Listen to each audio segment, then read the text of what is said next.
પાછું અમને લોકોને આ પોએમમાં સીટ મળી પણ ક્વેશ્ચન પેપર અમને મળ્યા જ નથી. ક્વેશ્ચન પેપર અમે જોયું તક નથી અંદર કેવા કેવા સવાલો છે.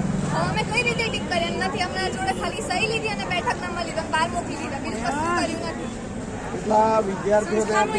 અમારા ક્લાસમાં એક પણ જણ નહીં. અમારા ક્લાસમાં 30 જણની સંખ્યા હતી અને એમાં 5 OMR સીટ ગાયબ પણ હતી. 5 OMR સીટ હતી પણ નહીં અંદર. તો એબસન્ટ હોય એમથી મૂકવામાં પણ આવે તો એ સંસ્થાનું એવું કેવું છે કે ઉપરથી જ ખૂટા છે OMR ને, જેમ કે ક્વેશ્ચન પેપર સીટ નંબર ને OMR બધા નંબર જે બેઠક નંબર બધા સેમ હોય, બધાના 3 ડિફરન્ટ છે. સંસ્થા એવું કહે છે કે ઉપરથી જ પેપર ખૂટા છે. એક ક્લાસમાં મિનિમમ 14 થી 15 લોકોને સ્ટુડન્ટને ક્વેશ્ચન પેપર ખૂટા છે અને છેલ્લા 2-3 ક્લાસ છે જેને મહિલા જ નથી. સંસ્થા એવું કહે છે કે અમારો કોઈ વાંક નથી, અમે 11 વાગ્યાના અડીખમ ઊભા છે છતાં ઉપરથી આવા આવ્યું છે તો સ્ટુડન્ટ પછી હવે પોતપોતાનો ન્યાય માગે છે. કઈ સંસ્થાને તમે આ અંગે વાત કરેલી છે? આ સ્કૂલ છે little bird English medium school. એ સંસ્થા એવું કહે છે કે ઉપરથી જ પેપર આવ્યા છે, અમારો કશો વાંક નથી. અમુક સ્ટુડન્ટને ટૂંકમાં ન્યાય મળી ગયો છે. 1 થી 15માં મારું જ નામ હતું, મેં પેપર અટેન્ડ કરીને આવી અને આ બેન જ છે જેને પેપર એને ક્વેશ્ચન પેપર જ અમારા ક્વેશ્ચન પેપરનું સીલ પણ નથી એટલે અમે જોયું જ નથી કેવું છે ક્વેશ્ચન પેપર. આ મેડમ તો OMR સીટ બી મળી છે, મને OMR સીટ બી નહીં મળી. OMR સીટ બી નહીં મળી. આ ગુલાબી કલરનું દેખાય ને તમને OMR સીટ, એ મને મળી બી નથી. OMR સીટ આ મેડમને મળી પણ OMR સીટ બી નહીં મળી, પેપર બી નહીં મળ્યું. બરાબર, મારા જેવા કેટલાય વિદ્યાર્થીઓને મળ્યું નથી. અંદાજે કેટલા વિદ્યાર્થીઓ? અંદાજે 100 લોકો જેવા લોકોને નહીં મળ્યું. 100 વિદ્યાર્થીઓ. તો તમે આગળ કોઈ રજૂઆત? અમે 10 મિનિટ સુધી વેઇટ કરી છે, અમને OMR સીટ નથી આપી. અમારા ક્લાસમાં ખાલી ટોટલ 2 જ અમે, હું અને બીજો છોકરો હતો, એના OMR સીટ નથી મળી. અમે 10 મિનિટ રાહ જોઈ, પછી અમે બહાર જતા રહ્યા. અમને ના મળી એટલે અમે બહાર જઈએ. ભાઈ અમને આ બદલ લખવા માંડે પેપર, OMR સીટ બી કરવા માંડ્યા, બરાબર, ટીક કરવા માંડ્યા. તો હમણાં શું, અમારે તો રાહ જોઈને બે રહેવાનું ત્યાં સુધી. તમારી જે રજૂઆત હતી એ રજૂઆત અંગે શું કહેવા માંગે? રજૂઆત અંગે જે અંદર સર હતા સ્કૂલના, એમને એમ કીધું કે તમારે જે વિરોધ કરવો હોય કરો, બરાબર, અંદર જે પરીક્ષા આપે છે એ લોકોને આપવા દો, તમારે જે કરવું એ કરો. તો અત્યારે હાલ જે પરીક્ષા છે મોકૂફ રાખવામાં આવી છે કે કેમ? પરીક્ષા અંગે અમને કોઈ નિર્ણય અમને કંઈ ખબર નહીં, પણ આ પૂરેપૂરી પરીક્ષાનો નિર્ણય મળવો જોઈએ.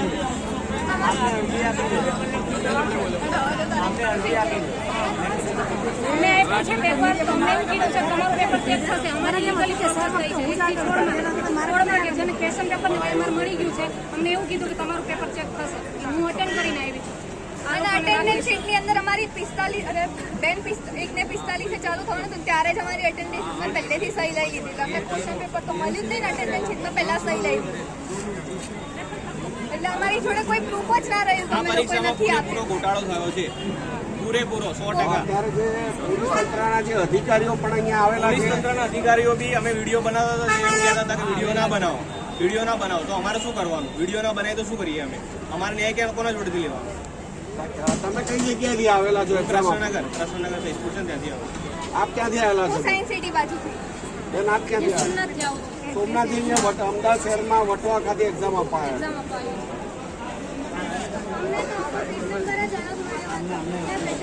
કીધેલું હતું કે અમને સીટ નંબર અને પ્રશ્ન નંબર બંને અલગ આવશે. તેમ છતાં અમને એવું કહેવામાં આવ્યું કે તમને જે મળ્યું છે તે કશું લખી નાખો. અને અમે પછી અમુક વિદ્યાર્થીઓ બહાર નીકળી ગયા. જે લોકોએ લખ્યું છે એમને કીધું કે તમારા પેપર ચેક થશે. તો અમારે શું સમજવાનું? અમે તો પેપર લખ્યું પણ નથી અને અમને અમારા સીટ નંબરનું મળ્યું પણ નથી. અમને એવું કહેવામાં આવ્યું કે લાસ્ટ મોમેન્ટ ઉપર 2 સેન્ટર છે અહીંયા મોકલવામાં આવ્યા છે. તો 2 સેન્ટર એ જવાબદારી તો ઉપરની છે અને અમારી થોડી છે. અમને 2 વાગ્યાના લાસ્ટ મોમેન્ટ પર 2 સેન્ટર અહીંયા બ્લોક વધારવામાં આવ્યા. તો એ તો હવે ઉપરથી જવાબદારી છે અને મેનેજમેન્ટની જવાબદારી. અમને ક્લાસમાં અમારા મેડમે એવું કીધું કે લાસ્ટ મોમેન્ટ પર 2 સેન્ટરમાંથી અહીંયા છોકરાઓને મોકલવામાં આવ્યા છે. બીજા 2 સેન્ટરથી તો 2 બ્લોક વધારવામાં આવ્યા હતા. તો એ બધાના પેપરની ને OMRની જવાબદારી કોણ? અમુક લોકોના પેપર 3:30 સુધી ચાલુ રહ્યા. ક્લાસમાં 3:30 સુધી ટાઈમ આપ્યો. એવું મિનિટ ક્યાંથી એક્ઝામ આપવા આવે? મહેસાણા આપ જુઓ છો કે અમદાવાદ શહેરની જે લિટલ બર્ડ સ્કૂલ છે વટવા ખાતેની, ત્યાં પરીક્ષા આપવા પરીક્ષા આપવા માટે વિદ્યાર્થીઓ અલગ અલગ શહેરમાંથી અલગ અલગ વિસ્તારમાંથી જે પરીક્ષા આપવા આવ્યા હતા અને વિદ્યાર્થીઓ જે જણાવી રહ્યા છે એ એન્ડ સમયે જે ડ્રોપ વધારવામાં આવે છે, બીજા જે વિદ્યાર્થીઓ હોય કે જે કદાચ હતા જ નહીં અહીંયા આગળ, એ જે વધારવામાં આવે છે, જેના લીધે આ થોડી તકલીફ અહીંયા આગળ તમામ વિદ્યાર્થીઓના ભવિષ્યને લઈ વેઠવી પડી રહી છે. એવા દ્રશ્યો અમદાવાદ શહેરના વટવા વિસ્તારમાં જોવા મળી રહ્યા છે. અમે રજૂઆત કરી છે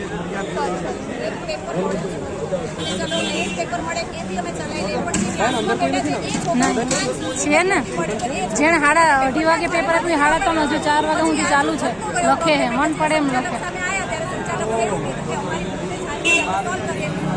મેડમ ને એ લોકોને તો થોડી વાર બહાર બોલાવે એટલે મન પડે એમ ટૂંકમાં બધી લખે.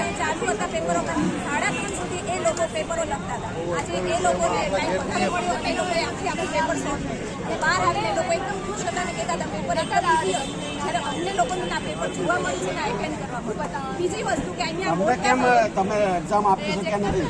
અમારા હાથમાં પેપર જ નથી આવ્યું. તમે કઈ જગ્યાએથી આવે? અમદાવાદથી જાય છું, પણ મોટા ભાગનો અહીંયા બીજો પ્રશ્ન લેડીઝનો છે કે આજે હું મારા બાળકને 1 વર્ષનું બાળક ઘરે છોડીને આવી છું. આજે મને 3 વાગ્યાની જગ્યાએ આજે 4:30 પોણા 5 હું બહાર આવી છું. આજે એ બાળક ઘરે એકલું છે, 1 જ વર્ષનું બાળક છે. તો આ લેડીઝને ઘણા બધા પ્રોબ્લેમ, અંદર પણ ઘણી લેડીઝ છે કે જેની બસ છૂટી ગઈ છે, એકલી આવી છે, આજે રાત પડી જશે એ ઘરે નહીં પહોંચે. આ બધો પ્રોબ્લેમ પણ લેડીઝને છે, છતાં પણ મેનેજમેન્ટ એવું કહે છે કે તમારું કોઈ સાંભળશે નહીં, બધાની બીજા સેન્ટરોમાં એક્ઝામ થઈ ગઈ છે, તો તમે લોકોને હવે કોઈ બીજી વાર પરીક્ષા લેવામાં આવશે. તમે સરકાર જોડે અથવા તંત્ર જોડે શું અપેક્ષા રાખો છો? આજે તમારી પરીક્ષામાં બધાની એક્ઝામ રદ થવી જોઈએ અને ફરી પાછી એક્ઝામ લેવી જોઈએ. અને કદાચ જો સરકાર આ જે પરીક્ષા છે એને રદ નહીં કરે તો તમે શું આગળ? તો અમને ન્યાય નહીં મળે. અમને જે ન્યાય જોઈએ છે, અમારે આજે કેટલા 150-60 વિદ્યાર્થીઓ પેપર વગરના રહી ગયા, અમને તો ન્યાય નહીં મળે. ઉપરાંત અમારો જે ખર્ચો થયો છે, ફીસ ભરી છે, ઉપરથી ભાડા ખર્ચીને જે લોકો આવ્યા છે એ બધાનું શું? આજે એનો ટાઈમ બદલ્યો છે, જે મહેનત કરીને એક્ઝામ દેવાયો છે, જે ઉમ્મીદ લઈને આવ્યો છે કે આજે પાસ થઈશ, તો આજે એને એ જગ્યા ઉપર એની નોકરી એને નહીં મળે. જ્યારે બીજા ઘરે ટાઈમ લઈને પેપર આપીને ખુશી બાર નીકળે છે, પેપર ઈઝી છે એવું કહેવામાં આવે છે.